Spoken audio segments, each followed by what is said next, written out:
Todos os seres humanos nascem livres e iguais em dignidade e em direitos. Todo o indivíduo tem direito à vida, à liberdade e à segurança pessoal. Ninguém será submetido a tortura nem a penas ou tratamentos cruéis, desumanos ou degradantes. Toda a pessoa tem o direito de livremente circular e escolher a sua residência no interior de um Estado. O indivíduo tem deveres para com a comunidade, fora da qual não é possível o livre e pleno desenvolvimento da sua personalidade. Direitos no éter.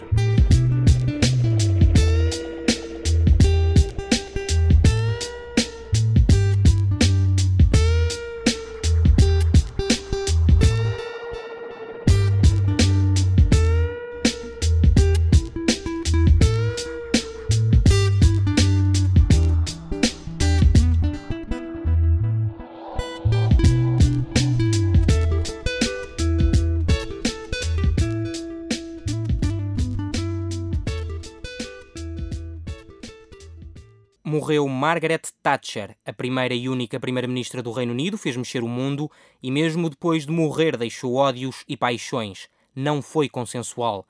Ganhou eleições, mas nunca trocou votos por simpatia. O sorriso nem lhe era visto muitas vezes. Nunca teve vontade de agradar a quem quer que fosse e assim cortou na despesa e lançou milhões no desemprego. Assistiu sem ceder à morte de presos do IRA, em greve de fome, e em 1984 venceu o longo braço de ferro com os mineiros em greve e logo a seguir limitou o poder dos sindicatos. Margaret Thatcher abandonou o poder em 1990, com o Reino Unido a orgulhar-se de uma curva ascendente no PIB, o que fez da terra de Sua Majestade uma das principais potências europeias. Direitos no éter. Hoje falamos da mulher e da política com a Patrícia Santos, da secção de defesa dos direitos humanos. Olá Patrícia, Margaret Thatcher não dava especial importância ao facto de ser mulher e de ocupar um cargo de poder. Ainda assim afirmou que quando uma mulher está em condições de igualdade com um homem, torna-se superior. Numa época em que a mulher tinha tão pouca relevância, o que é um facto, não foi assim há tanto tempo, mas já foi há algum tempo, é um bocado ousado dizer isto. Bom dia, Diogo. Eu acho que a Margaret Thatcher, primeiro, eu acho que por personalidade ela é uma mulher provocadora. E apesar de haverem muitos que efetivamente a amaram e outros que a odiaram e continuam a odiar, obviamente, mas eu acho que ela era uma mulher de personalidade. E essa afirmação que agora acabaste de mencionar, eu não sei se ela o fez no sentido efetivamente de provocar e de dar a conhecer um bocadinho também os homens que a rodeavam, de que pelo facto de ela ser mulher que ela não era diferente de nenhum deles, ou então porque efetivamente faz parte da personalidade dela e da convicção dela. Portanto, da postura dela, eu acho que há aqui duas vertentes.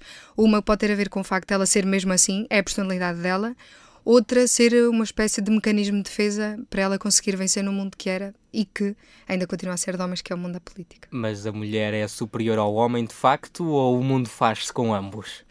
Eu não diria que a mulher é superior ao homem, nem poderia dizer isto, obviamente, na por cima sendo eu de uma secção de defesa de direitos humanos. E as pessoas obviamente estão em igualdade. A vontade não te falta. Não, a questão, obviamente, eu não diria que sou feminista, pelo menos ainda não gostei muito bem o termo para dizer que sou feminista, mas acredito que sim, que existem desigualdades entre homens e mulheres. E se é certo que, efetivamente, há homens que têm qualidades que as mulheres não conseguem ter, porque não conseguem desenvolver, e as mulheres têm também qualidades que eu acho que os homens, por natureza, não conseguem ter. E é verdade que se complementam. No entanto, eu acho que, para determinadas áreas, as mulheres conseguem ter uma maior sensibilidade e uma maior competência que os homens. Isso não nego.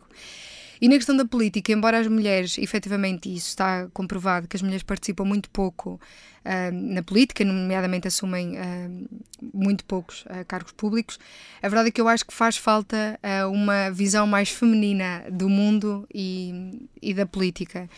E eu acho que em determinados setores, nomeadamente, e voltando para o caso português, que é aquele que se calhar nos interessa mais, em determinados ministérios, sim, uma visão feminina das coisas, se calhar, seria uma mais-valia para todos nós. Uhum.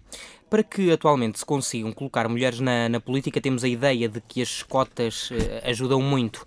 Achas que sem cotas a política era feita sem mulheres? Bem, esta questão das cotas remete-nos para a questão da lei da paridade, que eu acho que é, aliás, uma lei muito interessante.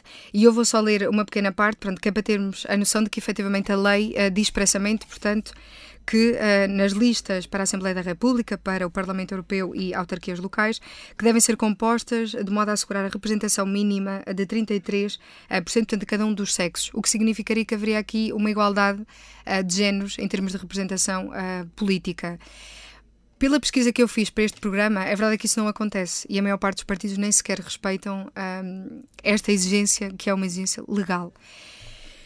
Obviamente que a ter que acontecer assim, claro que esta medida não posso negar que o objetivo principal é exatamente esse, assegurar que há uma igualdade por parte das mulheres que de outra forma não sei se existiria. Mesmo havendo a lei, está comprovado na prática que não se respeita. Portanto, posso dizer que sim, que se não houvesse a lei, se mesmo havendo não se respeita, se não houvesse a lei, obviamente também não se respeita. Mas as cotas não podem ser prejudiciais para a política, como qualquer outra imposição. Estamos aqui a impor a existência de sexo feminino e sexo masculino em igualdade numérica na própria Assembleia, digamos assim, na constituição das listas para os cargos de poder. Uma imposição, será que é a melhor forma ou devíamos esperar mais um pouco para que a sociedade mude? Ou estamos a dar um empurrãozinho para que a sociedade mude? Eu acho que sim, eu acho que é um empurrãozinho e eu, como estudante de Direito, há uma questão que eu acho que é muito interessante, é que se muitas vezes a lei tem de refletir a evolução da nossa sociedade, muitas das vezes tem de ser a própria lei a dar esse tal empurrãozinho que referiste. O mesmo, por exemplo, aconteceu com o casamento homossexual. A sociedade portuguesa não estava preparada, no entanto teve que ser a lei a dar este passo. E obviamente que poderíamos esperar, e de forma voluntária, para que a própria sociedade política, nomeadamente a questão dos homens, se apercebessem que é importante a presença feminina. A questão é que não sabemos quanto tempo é que isso demoraria, também não sabemos se algum dia existiria.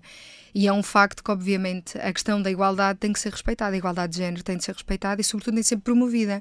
E se as pessoas não conseguem chegar lá de forma voluntária, obviamente que, e aceito isto com naturalidade, tem de ser a lei, de certa forma, a dar um pequeno avanço civilizacional. Mas as mulheres querem mesmo fazer parte da política? Eu acho que sim. Não vou dizer que é a maioria e que são todas as mulheres que querem fazer parte da política. Eu acho que há efetivamente mulheres que não gostam de política, que não se interessam por política, mas também acho que há mulheres que gostam de política e que lutam, obviamente, por aquilo em que acreditam. E temos alguns casos de deputadas na Assembleia da República que o fazem de forma absolutamente brilhante.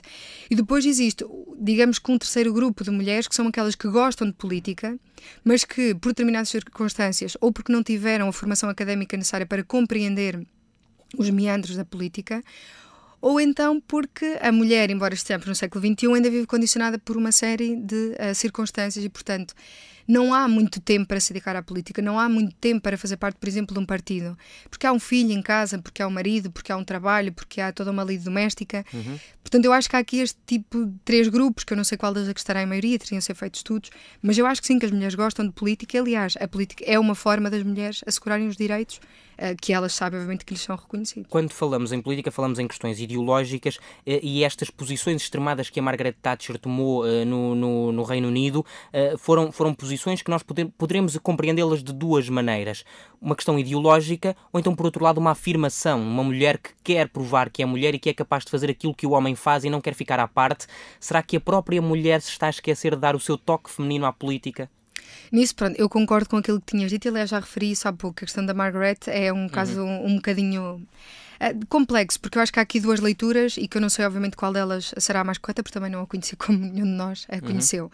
Mas eu acho que pode ir por aí, que a postura dela tão rígida, e lá está por ser a dama de ferro, que pode ter a ver com isso, pode ter a ver com o facto de ela saber que estava num mundo que era maioritariamente de homens, por saber que havia preconceito, ainda hoje existe este preconceito, de a sociedade achar, e sobretudo a parte masculina, portanto, que as mulheres são menos capazes em determinadas áreas do que os homens, e eu acredito que sim, que muita da postura que ela teve e se calhar muitas das atitudes que ela teve foram nesse sentido, para se impor e para mostrar respeito. Em algumas situações eu acredito que fosse condenáveis, no entanto nós não podemos esquecer de que as mulheres têm que lutar muito mais para conseguir chegar ao patamar onde os homens se encontram. E, portanto, se é verdade que as medidas dela em determinada forma foram reprováveis, não digo que não, mas em algumas situações eu acho que é efetivamente necessário. As mulheres têm que exigir respeito, e por isso tem que tomar, se calhar, algumas medidas mais Estamos aqui a drásticas. falar na falta de presença das mulheres da política, mas mesmo para terminar, eu gostava de terminar com uma provocação. Afinal de contas, as mulheres não estiveram sempre ausentes da política, sempre estiveram muito perto da política. Falo do caso das primeiras damas. Esta realmente é uma afirmação provocadora, e eu então vou-te responder com outra afirmação provocadora. Já o povo diz que por trás de um grande homem estará uma grande mulher. Portanto, as grandes revoluções que à partida foram feitas por homens, não esqueçamos que se calhar era uma mulher que estava atrás a comandar todo um pensamento, toda uma forma de estar. Muito obrigado, Patrícia. Obrigada, Diogo. Direitos no Éter. Fica por aqui o número 3 dos Direitos no Éter. A rubrica da STDH em parceria com a RUC regressa daqui a 15 dias. Até lá pode continuar a acompanhar todas as novidades relacionadas com a defesa dos direitos humanos em direitoshumanos.aac.c.pt. E é também neste site que se pode habilitar a ganhar um bilhete para a Queima das Fitas 2013. O desafio é simples: escreve um artigo de opinião relacionado com voluntariado jovem e direitos humanos. Nós voltamos de hoje a 15 dias. Bom dia. Direitos no Éter. A rubrica Direitos no Éter é uma parceria RUC com a Secção de Defesa dos Direitos Humanos da Associação Académica de Coimbra.